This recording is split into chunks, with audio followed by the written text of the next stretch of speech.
Hello everybody and welcome to the freshest and funkiest football club TV on the continent. It's the Kcca Fc Tv show and it's episode number 16. And in this one, we have a plethora of stuff. First, we have a guest in studio, the latest signing at Kcca Football Club, and he has played for the under-17 in the AFCON tournament before. We'll be getting to know who this player is, and I guess you also know who this player is. We have the social media trivia back. We have had 2 weeks without the social media trivia, and we have the social media trivia back on the show tonight. We have social media engagements where we had reactions from the fans on the latest signings from Kcca Football Club, that is Mr. Andrew Kawoya and Moses Kalanzi. And lastly, we have the executive director featuring for the first time on the Kcca Fc TV show, that is the ED for Kcca, Madam Dorothy Kisaka, who discussed matters of strategic importance at the football club and also met up with the staff at Kcca Fc. Plenty of stuff on the show tonight. My name is Magero Moses Mwanje. Let's walk this journey together.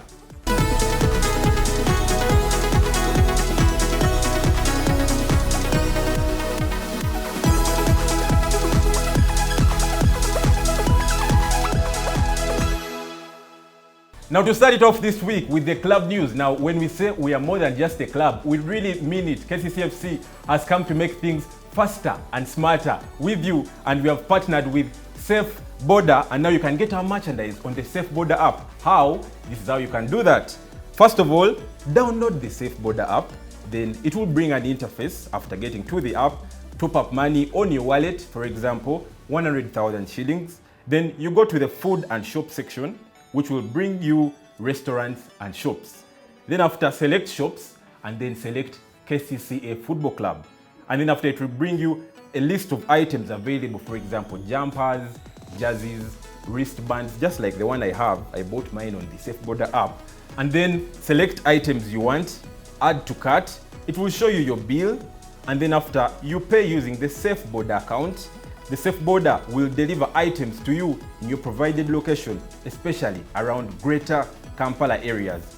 Transport costs are going to be paid by you, but the benefits that you can get from this one, it saves you the hassle to come down to the StarTimes Stadium Lugogo and to move through the traffic jam in Kampala. And still, you can order and get everything as you're seated in your living room at home. Safe Border, you can get things faster and smarter at your convenience on the Safe Border app, that is Kcca Fc, more than just a club. Now for the social media trivia for this week, remember it's 2 weeks since we had the social media trivia, but now back. We asked a question on Facebook and Twitter, and the question was, Chibuli SS is one of our schools of excellence at Kcca Football Club. Name 3 of our players in the junior team currently studying at the school. The jersey is up for grabs for the winner and will be given out on the Kcca Fc TV show on Sunday 10 p.m. on Sanyuka TV. This was valid until Thursday 11 a.m. We have people who responded, and we'll start with Twitter. At Shiran Shan 201 says Katende Bahira, Joseph Ogwang and Justin Opiru. At David Last King on Twitter says Ibrahim Juma and Innocent Biika. Well, Ibrahim Juma is not a student at Chibuli SS, plus Innocent Biika is a former player for the Kcca Fc junior team. At Jagwe N3 says Samson Nyonjo, Sunday Opio and Aida Dominic. All these 3 are students at Masaka SS, one of our schools of excellence, but we asked for Chibuli SS. Then Edwin Django Merchant says Aida Dominic, Mawa Oscar and Opio Sunday. None of these ones are students at Chibuli SS. And finally, at Coach Lukutu says Opiru Justin, jersey number 7, Ogwang Joseph, jersey number 16, Chitende Bahira, jersey number 11, and Mukisa Jonathan, jersey number 22. Well, the winner for this week's social media trivia on Twitter is at Shiran Shan 201, who says Katende Bahira, Joseph Ogwang, and Justin Opiru. So Shiran Shan, you'll be getting your Kcca Fc jersey. That is the 3rd kit for the 2019-2020 season, and you'll be getting that next week at the StarTimes Stadium Lugogo. And now for Facebook, still on the social media trivia, we had people who responded, and the first one was Kenneth Okori, who says Chibuli SS students playing for Kcca Fc, Katende Bahira, Ogwang Joseph and Opiru Justin. Turiamureba Geresemu says Opio, Sam, and Dominic. Those are not Chivuli SS players. Kasuli Fred J. Mast says Sunday Opio, Sam Senyonjo, and Stella Dominic. We don't have Stella Dominic at the football club. Plus, Sam Senyonjo is a student at Masaka SS. Setbere Moses says Stella Dominic, Senyonjo, and Sunday Opio. We still don't have Stella Dominic at the club. And the other two, Sunday and Senyonjo, are students at Masaka SS. Loasa Evan Steven says Kcca FC, here is the answer. Aida Dominic, Sam Senyonjo, Opio Sunday. All the three are students at Masaka SS. And finally, Kasamba Jafar says Ogwang, Andrew, Joseph, and Opitu. We don't have a player called Opitu at the football club. So the winner for this week's social media trivia on Facebook is Kenneth Okori, who says Katende Bahira, Ogwang Joseph, and Opiru Justin. So Mr. Katende Okori, congratulations. You'll be getting your Kcca FC jersey. That's the third kit for the 2019-2020 season. And you'll be getting that next week at the StarTimes Stadium, Lugogo. And now for the social media reactions for this week, we had the fans respond to the latest signings at Kcca Football Club. That is Mr. Andrew Kawoya, a midfielder, a teenager, plus Moses Kalanzi, a left back, and can also play as a wing back, on how they feel about these players, especially those that have joined Kcca FC, the two. And we'll start with Facebook, where Saide Alan says, welcome to Lugogo. This was for Andrew Kawoya. Apuli Hassan says, by the look, this boy will shine in Kcca FC. Welcome. Prince Kateriga Fale says, feel at home and enjoy. William Rashford Jr. says, congratulations, bro. Matthew Kagwa on Facebook says, welcome to Kcca FC. Kakande Lawrence says, all the best, bro. And Carlos says, congratulations, Sergeant. That is for Andrew Kawoya on Facebook. On Twitter, still for Mr. Andrew Kawoya, he tweeted and said, thanks, Kcca FC. I cannot wait to get started. That is Sergeant Andrew Kawoya. And then Chigongo on Twitter says, welcome, young talent. Still on Twitter, at Pasha256 says, youngsters plus Kcca FC equals bright future. Hashtag welcome Kawoya. On Twitter still, at Tule Isma says, Kcca FC is getting every good talent available. Uganda Premier League will be fire. Esther Amutuhairi on Twitter says, can the new season start please? Kcca will destroy teams Vanai. Hashtag welcome Kawoya. Aida Dominic, a player at Kcca FC, says, looking forward to playing alongside you, bro, at Kawoya Andrew. And then finally, the captain of Kcca FC at Lukwago Charles says, Kawoya Andrew, welcome to Kcca FC. Those are the social media reactions for the people, especially about Andrew Kawoya. Still about the social media reactions, and this time it's for Moses Kalanzi. We'll start with Twitter, where they said, welcome Moses Kalanzi, that is Lukwago Charles. And then Juma Balinya, the player who also joined Kcca FC during this transfer window, says, welcome Chief at Moses Kalanzi 11. Still on Twitter, Aida Dominic says, Moses Kalanzi 11, welcome home. The chairman for Kcca FC says, hashtag welcome Kalanzi. On Facebook, about Moses Kalanzi, Abdullah Katumba says, you're welcome Moses Kalanzi to the mighty Kcca FC. Apuli Hassan says, I'm confident Kalanzi will help us forget Kcca. Good wishes, dear. No. Apuli Hassan on Facebook says, I'm confident Kalanzi will help us forget Kcca. Good wishes, dear. Well, that's his opinion. Jalhadin Kabito says he has big shoes to replace when our Arjas is coming out very soon. Ismail Lubega says, you welcome pro. Yiga Livingstone on Facebook says, wish you the best at Lugogo. And finally, Mike Luyombia says, Kale, we are waiting for you. Welcome to Kcca FC. That is the social media reactions about the latest signings from Kcca FC, Moses Kalanzi, and Andrew Kawoya. Now we'll be going to the fan zone for this week, and we asked the fans a question. What is their opinion about the latest signings at Kcca FC? That is Andrew Kawoya, Sergeant, and Moses Kalanzi. The fans gave their opinions, and this is what happened when we caught up with the Kcca FC fans on this show.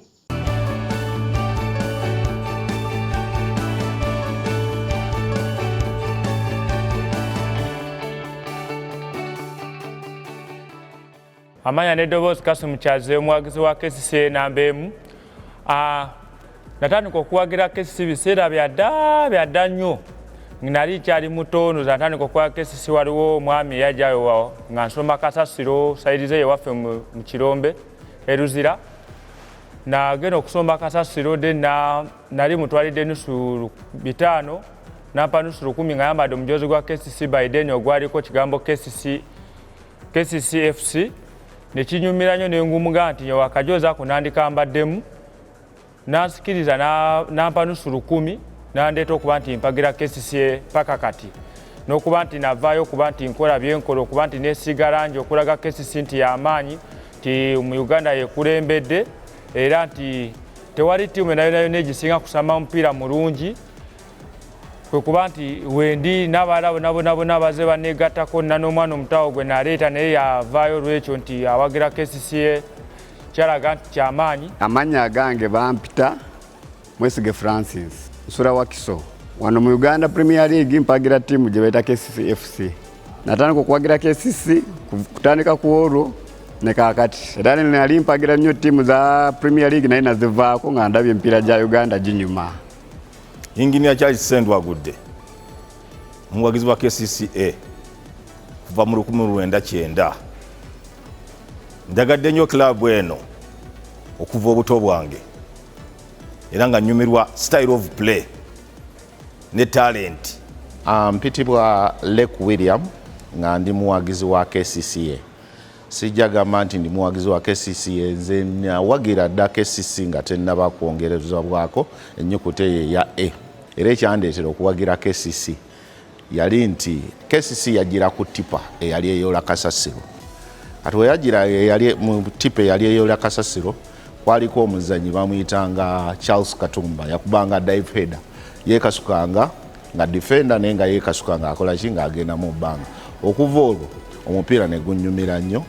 Transfer zetukoze season eno nga mwe ne transfer esinza okumenya abantu emitima abasajja b'eri b'Entebbe Road balaivu baffe abo batwala ekikopo nga tebalina kitwala twakuba twali tujja bakubomi twali tujja twala ekikopo ekyo naye tukibalekera tubasonyiwa batwala ekikopo kyabwe ekyo ekitugobagobako abawansi abo abasinga okulekana nti twababyemu omwana omuto omwana myaka 12 myaka 17 ti omwana abadde asamba omupiira muyitirivu nnyo Kawoya tabadde asamba omupiira muyitirivu nnyo ku Vipers era bawulira nti kyabalumye nnyo tekibalumangako nga bo simanyi oba wadde musambi oba wadde bamwenyumirizaamu nnyo okuba nti abadde promissive nnyo okumulaba nga azze ku ttiimu ate bo gye batayagala gye bamanyi nti ttiimu gye bakoppa kati balina okukopa bye tukola nti banagenda ng'otuuka mu bazadde baabwe nga teffe twatuukatuukayo dda ebyo bali mu kwogera buli kimu balaba buli kimu kibasaza okuba nti omwana oyo asamba enamba enzibu kumpi alinganga y'omu agenda okudda wakati wa Aranyokero atabe Aranyokero ozanyiza omugeraagalanya ku musambi omulala ayinza okumanyikibwa nga MM10 gwe tumanyi nga Muzamiru Mutyaba. Kawoya ajja tusambira nga Aranyokero asobola otukubira 8 oba asobola otukubira 10 wadde akyali mwana muto naye ajja genda apiikinga nga Aranyokero bwe yali. Tusubiddwa nnyo omuzannyi waffe Kiza naye Kalanzi kuva mu Denmark agenda kugattawo nnyo okuba nti eddibu lizibye experience eyo tugyetaka ku kisaawe ne taaki ye ennungi. Omuzannyi omulala Kawoya tumugye mu bajja baffe aba Viper nsuubira tubakubye peesa eryo peesa lyennyini lye tubakubye mwana muto agenda kukubira mu midfield eyo omupiira gusaasaane subira nabo bennyini we bali embeera ebanyize tetulina kyakubakolera naye katugende mu maaso n'ekirungi fe ekirungi kirina kuba waffe Lugogo. Kalanzi signing simbi era ntuufu nga kooki wagikoze ne maneja we nti kye bakoze batunuulidde omuntu asaanidde okudda mu kifo kya Kizza kyabadde asamba free kicks azikuba agenda mu maaso ate adifending omupiira nga ye n'omusambi gwe twalese Kalanda naye agenda kuba nti akola kyakikola kubanga namulabako biseera biri ebikadde ng'ali mu Kekkero yasambiranga ne Basadamu Jumaawo ne Mazengo nga tanabagenda kugenda Denmark gyabadde abadde yakuba mulungi nnyo omupiira kubanza ebyo ebiseera nange nali nkyasamba omupiira nga kekeero wejja oba obalabye ekituufu kiri nti ng'otya namu ng'olaba eno Saddam Juma wano wakati kalanda ng'apa emipiira gye engeri yali ng'agikuba nga nawe munyininyini kipa otyamu kati ne tubeera nga tulina paniki eyo kati waba nti yagenda ate nabeera ng'ayongeddeko tikyayongeddeko kigenda kubeera kyamaanyi nti eyo gye yatambulira n'agenda n'akomawo kimanyi nti ayongeddeko era tugenda kuba tukyetaagira ddala okuba nti tufunye okuba nti omusambi bw'ati okuba nti aze ku Kcca teri musambi kyemanyi typical 3 oba agenda okuba ng'akuba enamba eyo nga mulungi bw'atyo nga Kiza wabadde akikuba ne Kalanzi agenda kyongeramu ate bakiteekemu n'ebisoko.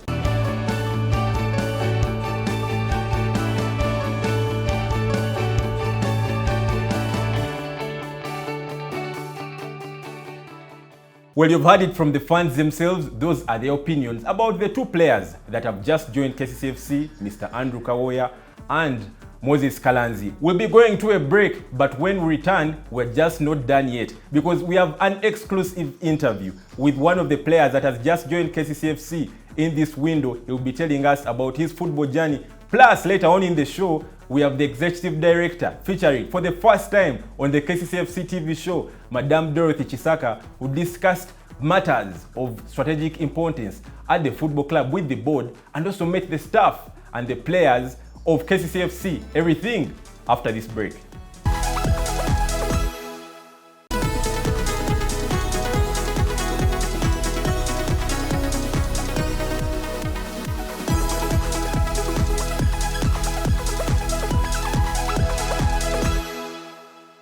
Mukulikeeyo mukumuloko nga twabagamba nti tujja kubeeranga n'abagenyi ab'enjawulo ku Kcca Fc TV show. Olunaku olwaleero tulina omusambi eyasambirako ttiimu ya under 17 eya national team mu mpaka eza Sekafa era n'asamba mu mpaka eza Afcon era mu under 17. Omusambi ono asambireko mu FIFA Juniors League era nga wenjogerera kati asambira ttiimu ya Kcca Football Club. Abagenda kubeera atugamba ku lugendo lwe lw'omupiira olunaku olwaleero najja sooka tugamba amannya ge then tugenderaawo. Sebo. Manya gange nze Andrew Kawoya, midfielder Kcca FC. Mwami Kawoya, owulira otya okuba kati nga weegasse ku ttiimu ya Kcca Football Club? Okusookera ddala njasooka okwebaza Mukama Katonda kubanga y'ensonga lwaki tuli wano eno gy'atambuza yonna.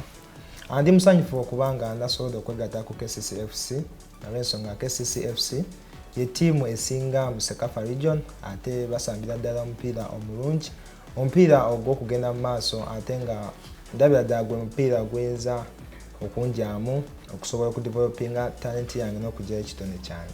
Kawoya, kati tubulireko bintu ki ebimu by'oluubirira nga gw'omusambi ku Kcca FC?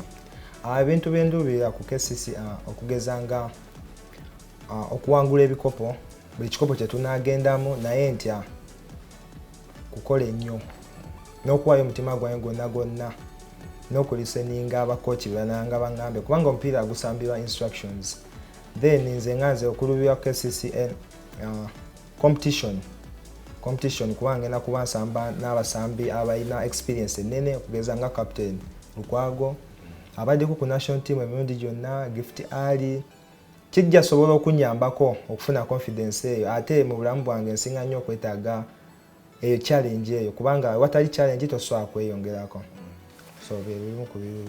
Okay, bimu ku bintu ki by'oyagala okuwangula ne Kcca FC? Kcca FC esamba mu Uganda Premier League, esamba mu Uganda Cup, esamba mu CAF kumpi buli mwaka, esamba mu bikopo bingi. Negwe kikopo kinga gwe kyowulya nti kino njagala okiwangula? Oyinza ogamba byonna naye oyinza otugamba biki ku ggwe byagala okuwangula? Ebikopo njagamba byonna kubanga sina kikopo n'ekimu kye nali mpangudde mu Uganda Premier League era gwe mulundi gwe ogenda osooka okusamba Uganda Premier League. Era njasooka okwebaza Kcca FC olw'omukisa gwe yasobodde okumpa. Ebimu ku bye njagala okukola ne Kcca, njagala okuba omusambi ow'enjawulo mu Kcca. Si mu Kcca yokka wabula ku lukalala lwa Afirika kubanga buli ttiimu gy'ogendamu obvious case walina okubaawo omuntu oyo nga kangeze nga Barcelona kuba Barcelona kati waliyo Messi. Ne Kcca nkimanyi olina osangawo omuntu oyo kale akola ekyenjawulo. So kyenjagala okukola ennyo njagala kukola ennyo okuba nga yenza oyo ngende mmumenyewo ate then njagala kukola ennyo okuba nga mbeera omu ku abo abanagenda mu kaafu kuzanya kaafu kubanga tukimanyi bulungi nnyo asambi babeera bangi naye ate era at the end bamala ne batoolako abakolaki abagenda so bebimu ku biruubirirwa byange ate ebiruubirirwa byange byakuwangula Uganda Premier League ne ttiimu ogijja mu kaafu ogyongerayo mu kibinja. Kakati mwami Kaweya osambyeko mu mpaka za FIFA Juniors League era zobadde osambirako Luweza, osambiddeko ttiimu ya Proline, osambiddeko ttiimu ya Vipers Junior Team. Tubulireko ku bintu by'otaleerabira mu FIFA Juniors League kubanga wadde emipiira emirungi ennyo kubanze mbadde njira league naye tubulireko ku bintu by'otaleerabira mu FIFA Juniors League. Byessasobola kwerabira bingi naye ate waliwo ekisinga kitya.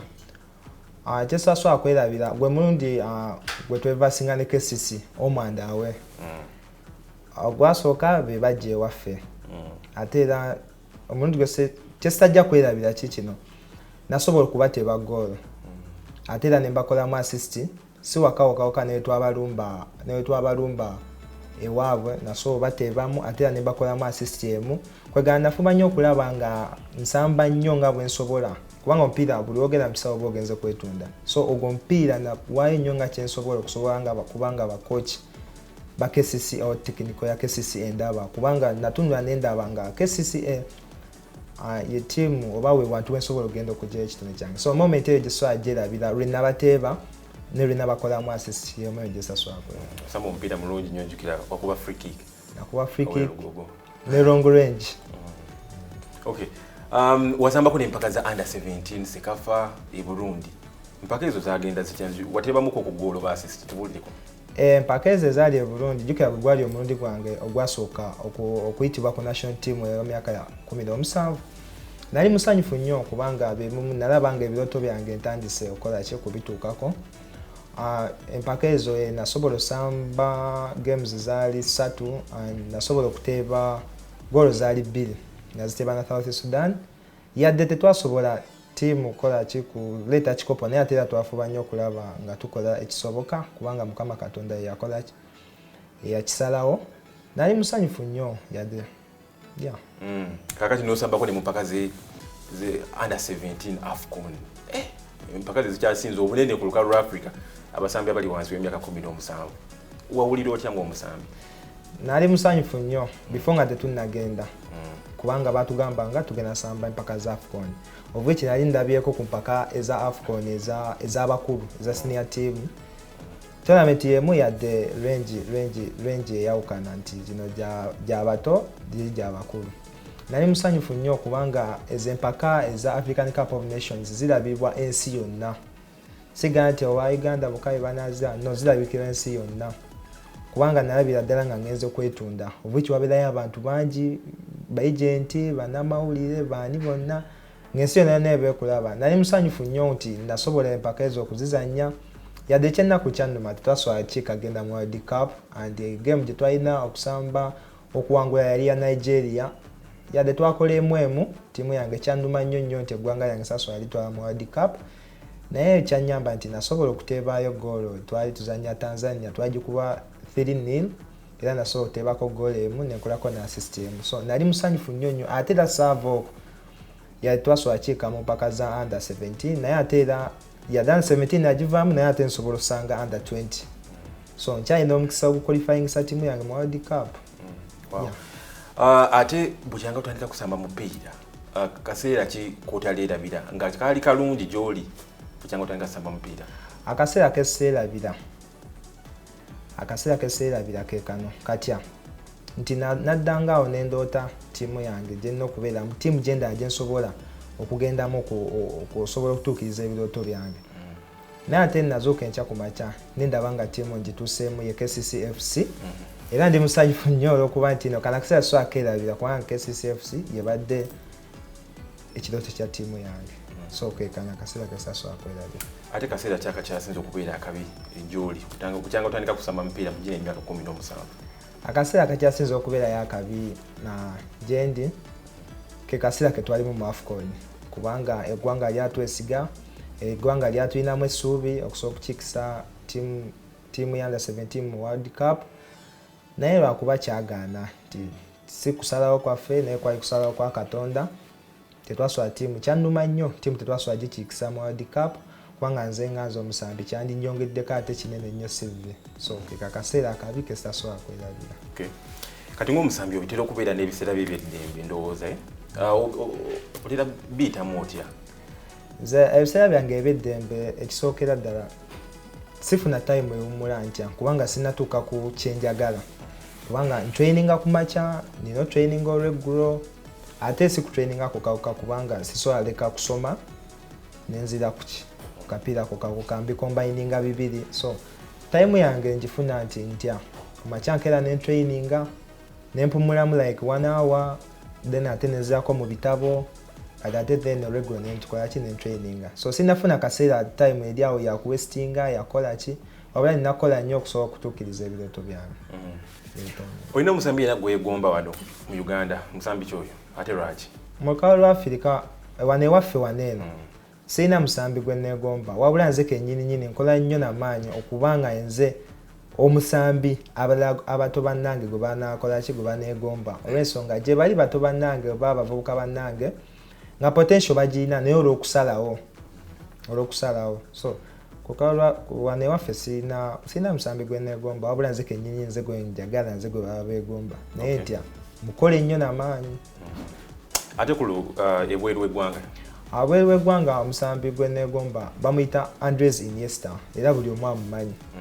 Mwegomba olw'ensonga olw'ebintu byakola atya engeri gyasambamu kubanga almost tusamba namba y'emu engeri gyakomandinga mu midfield ye engeri gyakomandinga mu ttiimu kuba ebiseera ebisinga mpulira nnyo bakochezi batugamba omupiira gwonna guva wakati midfield weba tekola ttiimu tojjagiwa so omusambi oyo mwegomba olw'ensonga engeri gyateeka mu midfield ye engeri gyasambamu engeri gyapozesingamu omusambi gwe neegomba. Kakati kawooya emyezi giri 7 bukyanga batuggala omupiira nga tugukyagenda mu maaso mu Uganda okuva mu March osobodde otya okuyita mu kaseera kano nga ggwe ka lockdown ate bintu ki byoyizeemu ng'omusambi? Akaseera kano aka lockdown tekabadde kangu olw'ensonga waliwo bannaffe wano Uganda ne Europe abasobodde otuvaako mu bulamu bw'ensi era Mukama abawumuza ekisa olw'ekirwadde kino ekyajja ekya COVID-19 akaseera kanene tekabadde kangu ate then naffe nganze Kawooya Andrew omusambi w'akapiira ne bannange banawona naye gye bali basipoti akaseera kano tekatugendedde kalungi katya nti tetukyasamba mpiira tetukyasobola ku exposinga talents zaffe ate era tetukyasoma kubanga bebimu ku bintu byetukola zezimu ku talents zaffe kusoma na kusamba kapiira nti tetukyasobola ku exposinga talents zaffe training tuzikolera awaka buli omu akolera personal training kati akaseera kano ate kanjigiriza nti omuntu olina okusevinga otya nti zino sente zofuna oba ekintu kyonna kyoba ofunye mu kapiira si kudiibuuda nti waliwo time embi waliwo time ejja okujja embi kati eno ffenna tuwadde ekyokukola ki ekyokulabirako so kano akaseera kanjigiriza ebintu bingi nnyo naye jasooka okwebaza Mukama nti ffe tukyali balamu naye bannaffe abatuvuddeko olw'ekirwadde kino ekya COVID-19 Mukama abalamuza ekisa. Kale Kawooya kimmanyi osoma okola combination ki? Combination nkola art/IT. Hard kigwayo kitya? Nkola history, art ne divinity. Okay. Yeah. Kati osobodde otya okusamba omupiira ate nga osoma? Bantu bangi nnyo babikola eyo naye waba bagala obikola naye osobodde tokola ekintu ekyo? Gye bali bangi babyagala naye omanyi okusamba omupiira kyenkola time eba yakusamba mupiira of course na giving you 100% kubanga ye talent yange Katonda gyasobola okumpa ate era bwenzira mu class wenzira ku ssomero nina ku giving you 100% olw'ensonga ebintu ebyo bitambula bibiri kubanga waliyo time ejjotuuka nga siyasamba kapiira ng'emyaka gikoze eki naye kye nayiga oba kye nasoma mu mutwe ng'ebiseera ebyo kyekigenda okukola ki okunyamba so kati wemba ndi mu kisaawe giving 100% bwemba ndi ku ssomero mu class giving 100% si kusoma nakoka n'okusamba akapiira benna oku giving 100% n'ebintu ebirala kubanga nkola ekintu ekisobola okunyamba mu maaso. kale mwami Kaweya genda tunula mu kamera eyo abantu bangi nnyo ddala abaana abato abasamba omupiira kati abakwegomba balabye ovudde mu FUFA Juniors League katugenda samba omupiira ogw'abakulu ate ng'okusambira ttiimu ya Kcca FC olina omukisa ogusamba ku CAF baweeyo obugambo obusembayo basobola batya okubeera nga ggwe ate bakole bintu ki mu kamera eyo? Ebigambo byenyiza okuwa bato bannange bonna bonna abandaba n'abatandaba bonna bonna kubanga bebimu kubitugatta fenna kyenyiza obagamba kintu kimu oba kyenyiza obagamba kiri nti olina okuba ng'okola nnyo otya nga weba ssaawa ya training owaayo omutima gwo nga wosobola okukola ki okuba ng'operfectinga ekyo ekintu olina okuba ng'otya Katonda kubanga Katonda okutya Katonda amagezi magatandikira olina okuba omugumiikiriza otya kubanga kitegeeza ebintu bingi waliwo okugumiikiriza ng'ate tayimu yeegenda waliwo okugumiikiriza ng'olaba ate oyo omuntu akola ki akudilayingisa kubanga obudde obugenda tebukomawo otya olina okuba ng'osalawo gwe nga gwe omuntu kwe kugumiikiriza si nga gwe omuntu wabula n'abantu abalala olina okuba ng'obawuliriza byebenyiza okubagamba bato bannange. Kale oyo abadde Andrew Kaweya webale nnyo ssebo era tujja kweyongeza nnyo Kcca gye wazze tukola ebintu nga bino era tujja kweyongeza okubeera naawe ku mikutu gyaffe gino naye oyo abadde Kaweya nga wekugambye Kaweya Andrew asambiddeko ttiimu ya under 17 mu Sekafa asambiddeko ttiimu ya under 17 mu AFCON era abadde asamba FUFA Juniors League kati yeegase ku Kcca FC agenda kuba asamba nga muwuutanyi.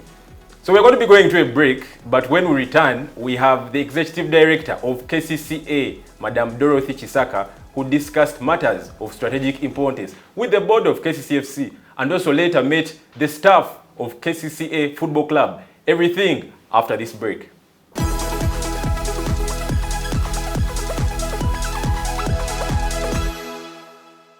And we believe in getting such young players at an early age. They are easier managed than those ones we have found around who have been around. He's going to be part of the 30 players. Okay? He will train like the others. If I see he's doing well, he'll be selected to play. So it's not a must that we have signed him as a starter. No, no, because he's found so many talented players in that area. Okay, so but we'll be able to compete, and when he competes well, then we shall play him. Yeah, it was not accidental that we spotted him. Of course, under Coach Magira in the under 17, we continued following him in the Juniors League for Viper, and he thought that he had staged himself well to get proper promotion.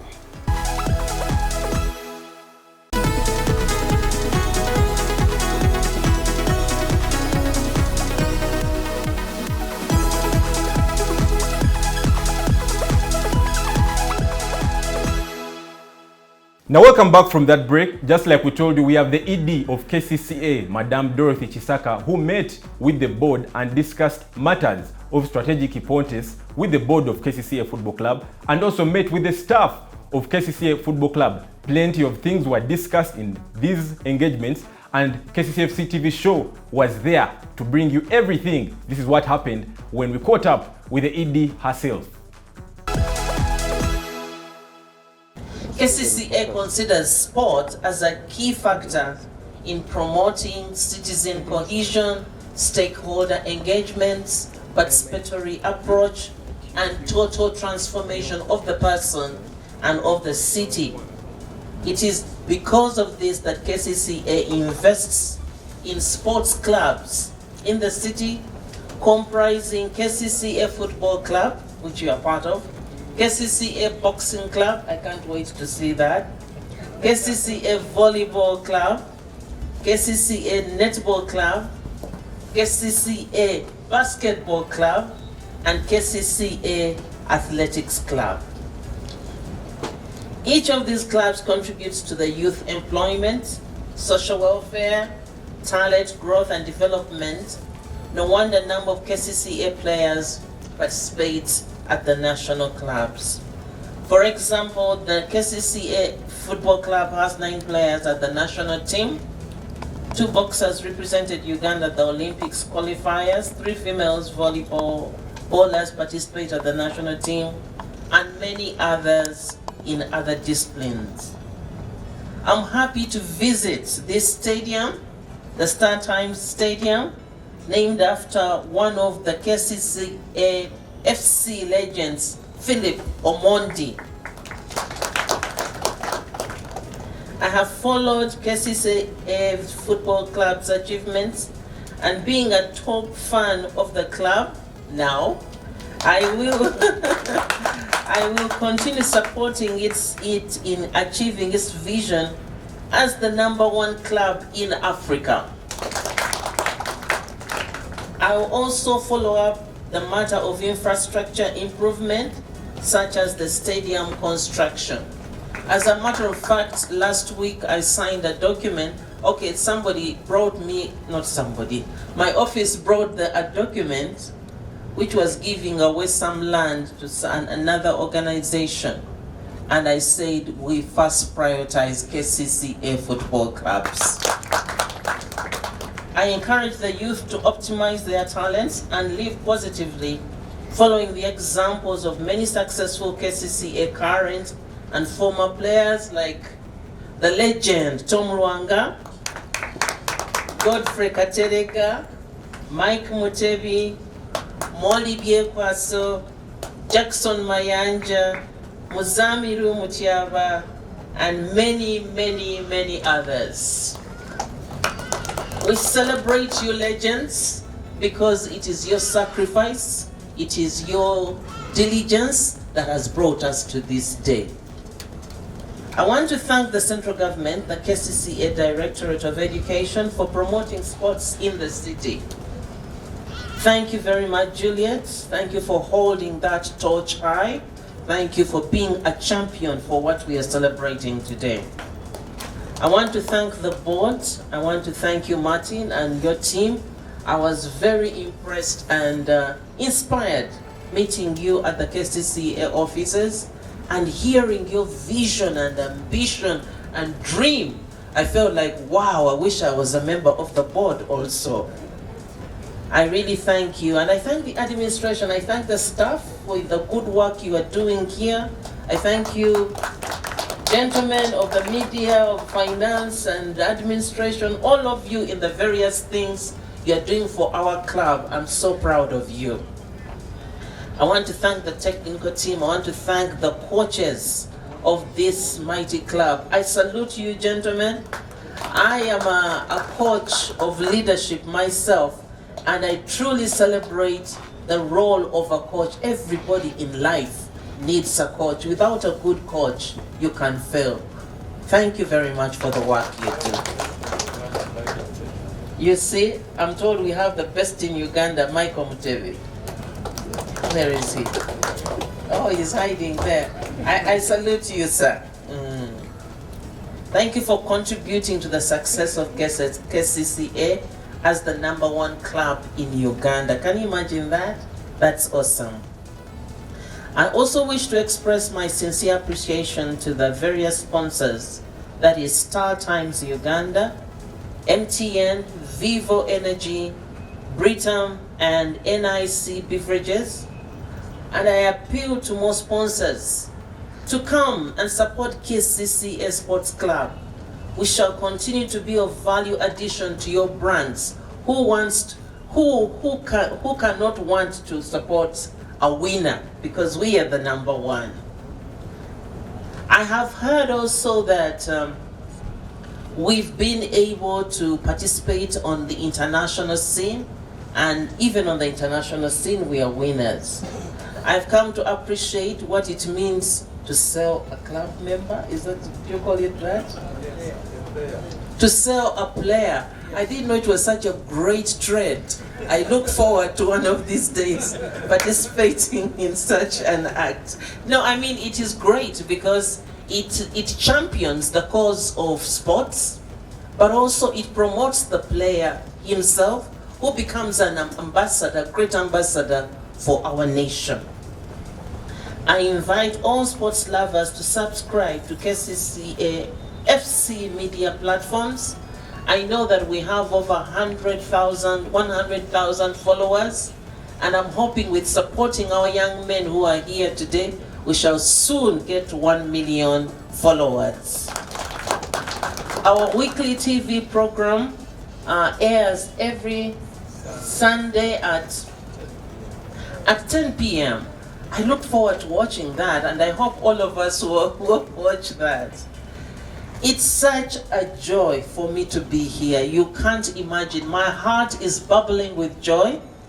You know, in my house, we support footballers, and sometimes you hear people shouting Arsenal and Manchester. But now I have no other club. I'm just going to be saying Kcca. My husband has been supporting Kcca since I met him. He's going to be so proud that now we are truly members of Kcca. So as I close, I want to say, may God bless you. I want to pray a blessing over you, that you will prosper, that you will excel, that the reign of the Lord will be upon you, that this club will grow from greatness to more greatness until it is exceedingly great. Thank you very much indeed.